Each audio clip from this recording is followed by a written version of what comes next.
Sir ನಾನು ಒಂದ್ ತಿಂಗಳಿಂದ ನೋಡ್ತಾ ಇದ್ದೀನಿ ನಿಮ್ಮನ್ನ. ಹೌದಾ ಸರ್? ಒಂದ್ ತಿಂಗಳಿಂದ ಇದೇ ಮಾಡ್ತಾ ಇದ್ದೀರಾ ನೀವು. ಸ್ಕೂಲ್ ಮಕ್ಕಳನ್ನ ಕರ್ಕೊಂಡು ಹೋಗೋ ಜಾಗನ ಇದು? ಅಲ್ಲ ಸರ್. ಯಾಕೆ ಹಿಂಗ್ ಮಾಡ್ತೀರಾ ಹೇಳಿ? ಆಯ್ತು ಸರ್, ಪಕ್ಕಕ್ಕೆ ಬನ್ನಿ ಸರ್. ಬನ್ನಿ ಸೈಡ್ ಹಾಕಿ, ಗಾಡಿ ಸೈಡ್ ಅಲ್ಲಿ ಮುಂದೆ ಹಾಕ್ತೀನಿ, ಸೈಡ್ ಹಾಕಿ. ಮುಂದೆ ಹಾಕಲಿ ಸರ್.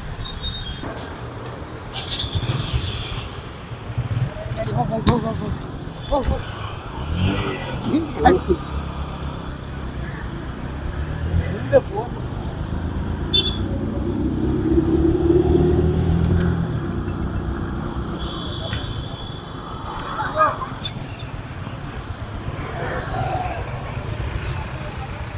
ಸರಿನಾ ನೀವು ಮಾಡ್ತಿರೋದು?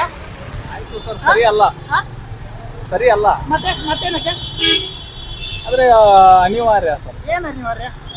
ಮಾಡ್ಲೇಬೇಕು ಸರ್. ಏನ ಮಾಡ್ಬೇಕು ಅಂತ. ಮಾಡ್ಬೇಕಂದ್ರೆ ಗೌರ್ಮೆಂಟ್ ವೆಹಿಕಲ್ ಏನಕ್ಕೆ ಯೂಸ್ ಮಾಡ್ತೀರಾ ಸರ್? ಆಯ್ತು ಸರ್, ಯೂಸ್ ಮಾಡಲ್ಲ ಸರ್. ಯಾರಿಗೀಗ ಮುಂದೆ ಯಾರಿಗೆ ಸಂಬಂಧಪಟ್ಟ ಹೇಳ್ಬೇಕು ಸರ್? ಇದು VIP ಸರ್. ಯಾರು VIP ಹೆಸರು ಹೇಳಿ ಸರ್? ಹೆಸರೆಲ್ಲ ಹೇಳಕ್ ಆಗೋದಿಲ್ಲ ಸರ್. ಹೆಸರು ಹೇಳಕ್ಕಲ್ಲ. ಗಾಡಿ ನಂಬರ್ ಮಕ್ಕಳು ನೋಡಿ.